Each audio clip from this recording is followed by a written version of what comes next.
A very warm good morning to all the students। बच्चों, कल के लेक्चर में हमने एनिमल किंगडम स्टार्ट किया था। हमने एनिमल किंगडम के बारे में पढ़ा था और कौन कौन से फीचर्स हैं जो एनिमल किंगडम में कैटेगरीज़ के लिए यूज़ होती हैं, एनिमल्स को कैटेगराइज्ड करने के लिए यूज़ होते हैं, वो हमने सब पढ़े हैं।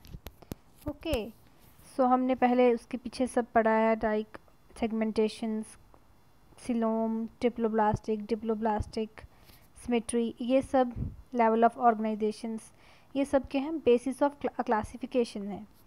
इन्हीं के बेसिस पे क्लासिफिकेशन की जाती है एनिमल किंगडम में। सो हमने सभी फाइलम्स का देखा कि कौन से फाइलम में किस लेवल पे ऑर्गेनाइजेशन है, सिलोमिक बॉडी प्रेजेंट है या नहीं प्रेजेंट है, डिप्लोब्लास्टिक है, ट्रिप्लोब्लास्टिक है। ये सब पढ़ने के बाद आज अब हम अपना फाइलम शुरू करने जा रहे हैं वन बाय वन। सो आज सबसे पहले हम पढ़ेंगे porifera. Our first phylum is porifera. Porifera stands for the word with pores, ठीक है, जहाँ पे पोर्स प्रेजेंट हों, सुराख हों। सो इस फाइलम में जितने भी ऑर्गेनिजम्स हैं, इस पॉरीफेरा में जितने भी ऑर्गेनिजम्स हैं उन्हें हम कॉमनली स्पॉन्जिस कहते हैं। आपने इसका नाम सुना भी होगा। स्पॉन्जिस की जो बॉडी होती है वो एसिमेट्रिक होती है, ठीक है, उसकी कोई सिमेट्री नहीं होती। आप देख ही सकते हो इस डायग्राम में। ये एग्जांपल्स हैं पॉरीफेरा की। ए पार्ट जो है वो साइकॉन है, जिसे आप साइफा भी कहते हैं। बी पार्ट जो है स्पॉन्जिया है and third part is spongilla. So ये मेंबर्स हैं पॉरीफेरा फाइलम के, ठीक है, ये ऑर्गेनिजम्स के नेम हैं।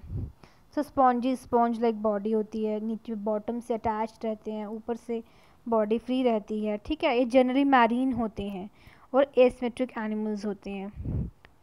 So these are primitive multicellular animals and have cellular level of organizations. ये primitively ही multicellular हैं और इनकी body level क्या होती है, organization इनकी cellular level पे होती है, यानी कि cells ही सारे functions जितने भी vital functions हैं वो cell ही perform करते हैं। सो स्पॉन्जिस में क्या होता है कि वाटर ट्रांसपोर्ट और कैनल ट्रांसपोर्ट सिस्टम प्रेजेंट होता है। सो वाटर जो होता है इनके एक छोटा सा पोर होता है जिसे हम ऑस्टिया भी कहते हैं, वहाँ से अंदर जाता है बॉडी के, और एक सेंट्रल कैविटी प्रेजेंट होती है जिसे हम स्पॉन्जियोसील कहते हैं। ये आपको एग्जाम में पूछ सकते हैं, what do you mean by ostia, what do you mean by spongocoel, ठीक है। और वहाँ से ऑस्क्यूलम से ये बाहर निकल जाता है। So this pathway of water transport is helpful in food gathering, ठीक है, फूड गैदरिंग के लिए, जैसे खाना किस थ्रू जाएगा, कैसे बाहर निकलेगा, रेस्पिरेशन के लिए, एक्सचेंज के लिए और रिमूवल ऑफ वेस्ट के लिए। कॉलर सेल्स जिन्हें हमें कैनोसाइट्स भी कहते हैं, वो क्या होते हैं, स्पॉन्जिस सेल और कैनल्स को लाइन करते हैं। स्पॉन्जिस में जो डाइजेशन होती है वो इंट्रासेलुलर होती है, यानी कि सेल के अंदर ही होती है। The body supported by a skeleton, skeleton भी इसमें प्रेजेंट होता है जो कि स्पिक्यूल्स और स्पॉन्जिन फाइबर्स से बना होता है, ठीक है। सेक्सेस इसमें सेपरेट नहीं होते हैं, हर्माफ्रोडाइट होते हैं स्पॉन्जिस, मीन्स कि एक ही इंडिविजुअल दोनों टाइप के सेक्सेस प्रोड्यूस करता है, विद स्पर्म और ओवा। सो अगर स्पॉन्जिस रिप्रोड्यूस एसेक्सुअली करेंगे तो फ्रेगमेंटेशन के थ्रू होंगे, ठीक है, फ्रेगमेंट्स बनेंगे बॉडी के, फिर वो फ्रेगमेंट से क्या होगा कि पार्ट्स अराइज होंगे और पूरा पूरा एक एक ऑर्गेनिज्म बन जाएगा। एंड सेक्सुअली अगर वो रिप्रोड्यूस करेंगे तो वो गैमीट्स के थ्रू रिप्रोड्यूस करेंगे। ओके, फर्टिलाइजेशन इंटरनल है, मीन्स इट्स एक्सटर्नल नहीं है, ये out of the environment body नहीं है, इंटरनली है। और डेवलपमेंट जो है वो इनडायरेक्ट है, मीन्स कि इनडायरेक्ट डेवलपमेंट का मतलब ये होता है कि जो भी ऑर्गेनिज्म फॉर्म होगा वो पहले लार्वल स्टेजेस से होकर गुजरेगा, उसके बाद उसकी डायरेक्ट डेवलपमेंट होगी। और जो आपका लार्वल स्टेज में जो लार्वा प्रेजेंट होंगे वो आपका जो एडल्ट ऑर्गेनिज्म जब मेच्योर हो जाएगा वो उससे टोटली डिफरेंट होगा। सो आपने एग्जांपल्स देखी, डायग्राम्स भी देख ली हैं पॉरीफेरा के related. Now we are with the phylum coelenterata. Coelenterata phylum को आप निडेरियंस भी कहते हैं। ये एक्वाटिक हैं और मोस्टली मैरीन हैं, ठीक है। एंड देयर सिजाइल में भी ये कनेक्टेड रह सकते हैं किसी चीज़ से, ठीक है, या फ्री स्विमिंग भी हो सकते हैं, मतलब फ्री स्विमिंग भी हो सकते हैं या फिर अटैच्ड भी हो सकते हैं। इनकी सिमेट्री जो है वो रेडियल सिमेट्री है। रेडियल सिमेट्री कौन सी होती है, अगर हम किसी भी प्लेन से बॉडी को उसके सेंट्रल एक्सिस से होते हुए काटें तो बॉडी इक्वल हाफ्स में बढ़ जाती है। So they have the radial symmetry animals, radially symmetrical animals. The name Cnidarians is derived from the cnidoblast. ठीक है, निडारियंस क्यों कहते हैं इनको, इनका जो नेम है वो टर्म निडोब्लास्ट से डराइव्ड है। निडोब्लास्ट और निडोसाइट्स ये क्या होते हैं, एक तरह के स्टिंगिंग सेल्स होते हैं। ठीक है, स्टिंगिंग कैप्सूल्स और निमेटोसाइट्स प्रेजेंट होते हैं। निमेटोसाइट्स बिल्कुल इनके टॉप पे प्रेजेंट होते हैं, जो कि बहुत स्टिंगिंग स्पिक्यूलर होते हैं, मीन्स कि जैसे कोई चीज़ चुभने वाली होती है। ठीक है, नेमेटोसिस्ट क्या होते हैं कि ग्रैब करने में भी हेल्प करते हैं, इन्वायरमेंट में कोई भी चीज़ होगी उसे इकट्ठा, उसे अपनी तरफ खींचने में हेल्प करेंगे। ठीक है, अटैच करने में हेल्प करेंगे, प्रोटेक्शन के लिए होते हैं। So that's why their name is cnidoblast. Present on the tentacles of the body, ये बॉडी के टेंटिकल्स पे प्रेजेंट होते हैं। Cnidoblast are used for the anchorage. Cnidoblast किस लिए यूज़ होते हैं, एनकरेज के लिए यूज़ होते हैं, डिफेंस के लिए यूज़ होते हैं, और किसके लिए होते हैं, कैप्चर करने के लिए प्रे को। Cnidarians exhibit tissue level of organization. Cnidarians में क्या होता है, टिश्यू लेवल ऑफ ऑर्गेनाइजेशन होती है, और वो डिप्लोब्लास्टिक है। ठीक है, वहाँ पे 2 जर्म लेयर्स प्रेजेंट हैं, और यहाँ पे क्या है, टिश्यू लेवल ऑर्गेनाइजेशन है। सेल्स के बाद अब टिश्यू लेवल पे आ गई है। सेल्स सारे सिमिलर सेल्स इकट्ठे होकर टिश्यू फॉर्म करते हैं और आगे टिश्यू परफॉर्म करते हैं main functions. They have a central gastrovascular cavity. Central में गैस्ट्रोवेस्कुलर कैविटी प्रेजेंट है, जिसकी एक सिंगल ओपनिंग है, mouth on the hypostome.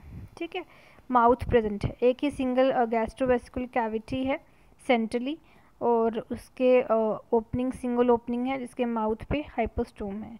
Digestion इसमें एक्स्ट्रा सेलुलर है और इंट्रा सेलुलर भी है, मीन सेल्स के इनसाइड भी है और सेल्स के आउटसाइड भी है। कुछ निडारियंस जैसे कि कॉरल्स, कोरल रीफ का आपने नाम सुना ही होगा, पानी के नीचे सी बॉटम में पूरा ऐसे ये जो ऑर्गेनिजम्स हैं ये इकट्ठे हो जाते हैं। ठीक है, इस तरह कुछ चीज़ में क्या होता है कि पूरा कलर चेंज हो जाता है पानी का, different very beautiful types of corals की एक्यूमुलेशन होने शुरू हो जाती है। वो पूरा पानी का या सी के बॉटम सरफेस को ही बदल देते हैं।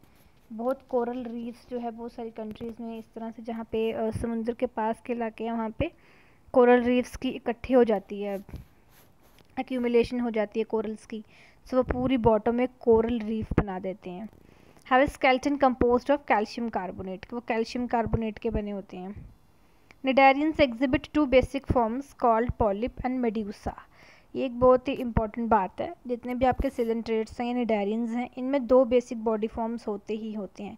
एक पॉलिप फॉर्म्स होती है, एक मेड्यूसा फॉर्म होती है, और ये दोनों आपस में चेंज होती रहती है, जिसे हम ऑल्टरनेशन ऑफ जनरेशन भी कहते हैं। ओके, फॉर्मर में क्या होगा, सिजाइल होगी, दैट मीन्स वो अटैच्ड रहेगी, फ्री स्विमिंग नहीं होगी। And cylindrical form like hydra और एडम्सिया की तरह वो सिलेंडर की फॉर्म में होगी, लाइक यू कैन सी। ठीक है, वो एडम्सिया बी पार्ट जो है ऊपर एडम्सिया। ठीक है, इस तरह से सिलेंडर की फॉर्म में होगी और ऊपर टेंटिकल्स प्रेजेंट हैं। Whereas the latter is umbrella shaped and free swimming. अगर जो दूसरी वाली होगी वो क्या होगी, अम्ब्रेला शेप्ड होगी, जिस तरह से अम्ब्रेला होता है, एंड फ्री स्विमिंग होगी, जैसे कि ओरेलिया या फिर जेलीफिश भी होती है ये। ठीक है, ये ओरेलिया, एडम्सिया, हाइड्रा, ओबीलिया, ये सब आपके क्या हैं, सिलेंट्रेट्स में आते हैं। Those cnidarians which exist in both forms, कुछ ऐसे निडारियंस होंगे जो दोनों की दोनों फॉर्म में एग्जिस्ट करेंगे। ठीक है, मतलब उनमें दोनों फॉर्म्स होंगे, पॉलिप फॉर्म भी होगी और मेड्यूसा फॉर्म भी होगी। कुछ में एक ही फॉर्म होगी, पॉलिप होगी या मेड्यूसा होगी। जिसमें दोनों फॉर्म्स होंगी उन्हें हम क्या कहेंगे, वो क्या शो करेंगे, ऑल्टरनेशन ऑफ जनरेशन, जिसे हम मेटाजेनेसिस भी कहते हैं। ठीक है, वो क्या शो करेंगे, ऑल्टरनेशन ऑफ जनरेशन, मतलब एक फॉर्म से दूसरी फॉर्म होगी और दूसरी बॉडी फॉर्म से ही वो पहले वाली फॉर्म हो जाएगी।